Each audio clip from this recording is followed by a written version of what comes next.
John and Dave are seen as the Star Wars saviours by a lot of fans, with nearly all of them looking forward to the duo's next project. Well, grab that Grogu toy and buckle up, because 2023 is the year we see the true brilliance of what is now known as the Mandoverse. Unfortunately, this might not be for everyone. I'll start off with the crazy rumours that are going around at the moment, and then we'll get into the impact this could all have on the future of Star Wars, and then we'll get into the speculation and what you guys really want to see, because I honestly feel that if what they're planning is true, this could answer a lot of prayers while still staying true to what George Lucas created. And it starts off with the first live action show we're going to get next year, which is The Mandalorian Season 3. And the show is very much geared up to focus on returning the Mandalorians to their home planet of Mandalore, whilst also catching up with what the Empire and Moff Gideon are doing at this time, whilst further developing the relationship between Mando and Grogu, and perhaps even other characters with Din Djarin like Ahsoka, Boba, and perhaps even Luke. And this is the story that we've essentially come to know.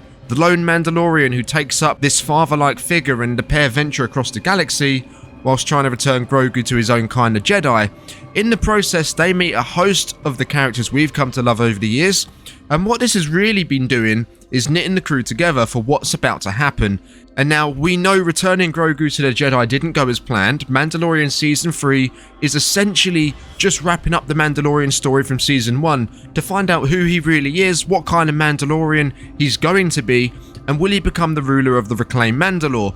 But once this is all said and done, the shackles are off and it's time for Mando to become part of the bigger fight. Between the light and the dark, the New Republic and the remnants of the Empire led by Grand Admiral Thrawn. Now, we have briefly spoke about these rumours already, but I wanted to get more into it today on what this is going to mean for Star Wars going forwards, and how the Mandoverse really has the potential to shape the future of Star Wars now. Now, whilst The Mandalorian primarily deals with Mando's story, we can then look forward to Ahsoka, which comes out probably in the middle of 2023.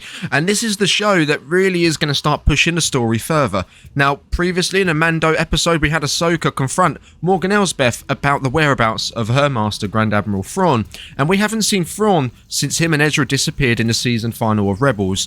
Well, it turns out where they actually went was this new place. It's called a new beyond, or a new galaxy essentially. And this is a galaxy that's never been explored in Star Wars before. It's never been touched in any comics, video games, completely new. But what's interesting about this new galaxy is the way they view the Force is different to how they do in our current galaxy. And it's actually said that a lot of the magic users in current Star Wars canon, and I'm thinking the Night Sisters when it says this in particular, actually originated from this new beyond. Now, on the surface level, you might think, okay, cool, so that explains where Thrawn and Ezra went in Rebels. Well, that's totally true, but also this new beyond, this new galaxy sets up so many more possibilities for the direction Star Wars can take going forwards. And this isn't just going to be a one-show thing. This isn't going to appear in the Ahsoka series and then disappear, because later on in the year, towards the end of 2023, we have Skeleton Crew, and Skeleton Crew is actually meant to pick up and explore the topics that are mentioned in Ahsoka, such as this new beyond.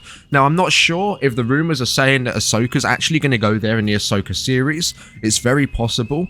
Or maybe we just go in there and see Thrawn and Ezra as they make their way back over. What we do believe, the third show of 2023, the third Mandoverse show as well, is actually going to be based in this new beyond. Now, this follows a group of children lost and trying to make their way home. Now, it looks like they're trying to make their way home to our galaxy, and they're stuck in this new one. And Ahsoka does apparently appear in this show. So that just tells us from the outright that this isn't just going to be a one-show event. And you have to wonder, what is Thrawn doing whilst he's spending time in this new galaxy? Is he building up a new army? Is he making new friends, more allies? And is that going to feed into his plan to bring the Empire back in our galaxy, or potentially even push it into the First Order, which we know is where the Mandoverse is heading into? Now, regardless of what Thrawn does, the whole idea of this new galaxy having an impact on our galaxy during this period of time between episode 6 and episode 7, it only actually heightens the Snoke story.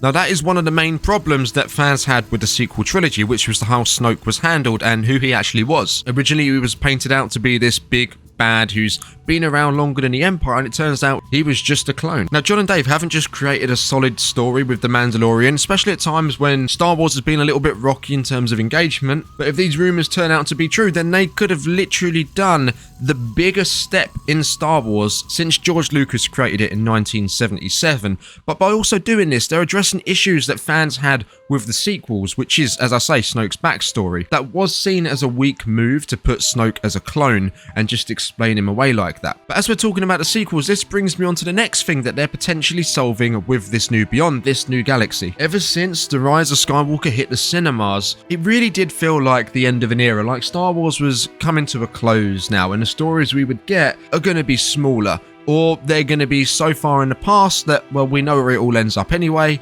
or, you know, they could have went in the future.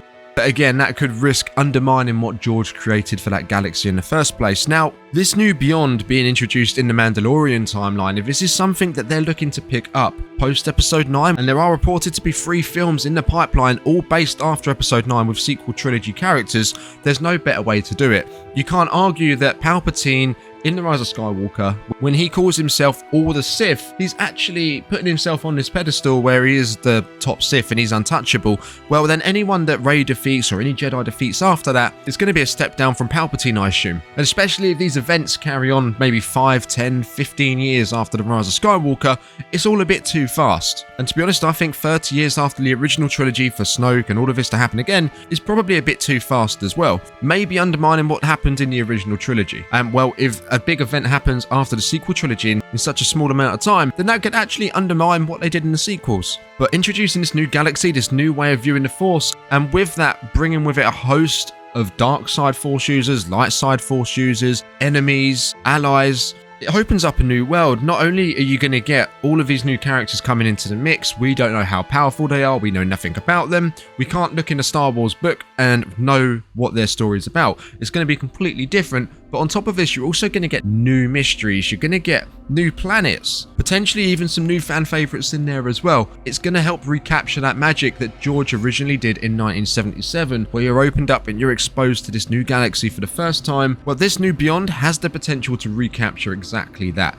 taking us, the audience, somewhere else within Star Wars, whilst also respecting what George Lucas created and honouring what he created, because he started this whole journey, and there will still be elements of that in any galaxy you go, especially when the Force is a thing. But it introduces us to something new, which is one of the things the fans in general are crying out for. They've had enough of this period of time with the sequel trilogy. They either want to go forwards in time or they want to go backwards in time or somewhere else in the galaxy. But this new idea kind of brings it all together. Not only can Disney continue to use their sequel trilogy characters, and they did invest a lot of money in the sequel trilogy, probably too much for them to just walk away from it and give up, but it also introduces and brings in our favourite characters from the Mandalorian timeline and shows that they have a part to play in the bigger picture. They're not going to be completely forgotten about, and the Mandalorian story isn't going to be completely irrelevant when this is all said and done. But then it answers the pleas of taking things away from Coruscant, from Tatooine, from these core locations, and doing something completely different. Whereas if events happen in this new galaxy,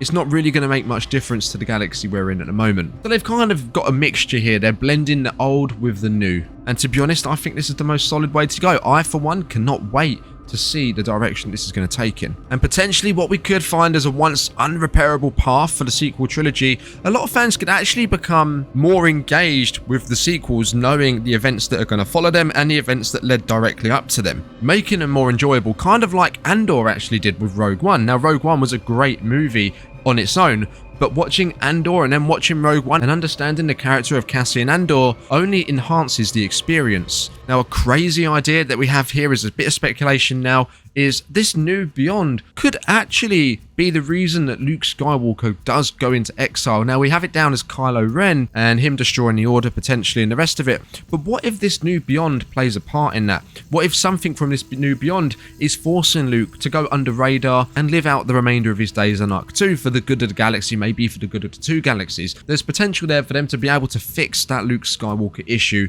at the same time. So what this new Beyond can actually do is address a lot of Star Wars problems and still push the story forwards. Now, going off really far, with this new way of viewing the Force, it could have massive implications for Star Wars. Who's to say they can't bring back the dead from this new galaxy? Now, we've seen the Night Sisters and their zombies. Well, who's to say they can't resurrect someone like Darth Vader without Anakin Skywalker's light side conflicting within him, making him pure dark? You don't know. The Night Sisters, I don't think, do venture to this galaxy very often, even at all. Even if they know they originate from there, I'm not too sure. But let's just say this new galaxy has their version of the Night Sisters. Their magic is all the more complete than the ones we've seen in our galaxy at the moment. Suddenly, this very closed-off story, with its limitations, to be honest, would be blown out of the water with so much potential behind it. The hype of the original Star Wars could be back. And if these rumours turn out to be true, then it would all be down to Jon Faverau and Dave Filoni's Mandoverse. If they manage to pull this off, then them guys definitely deserve a pay rise. Let me know what you think, guys. Do you think this new Beyond or this new galaxy could address the Star Wars issues that we've mentioned in this video today? Let me know in the comments. Let me know, is there anything you want this new galaxy to explore or to achieve? And remember to subscribe, leave a like, or catch you in the next one, and may the Force be with you.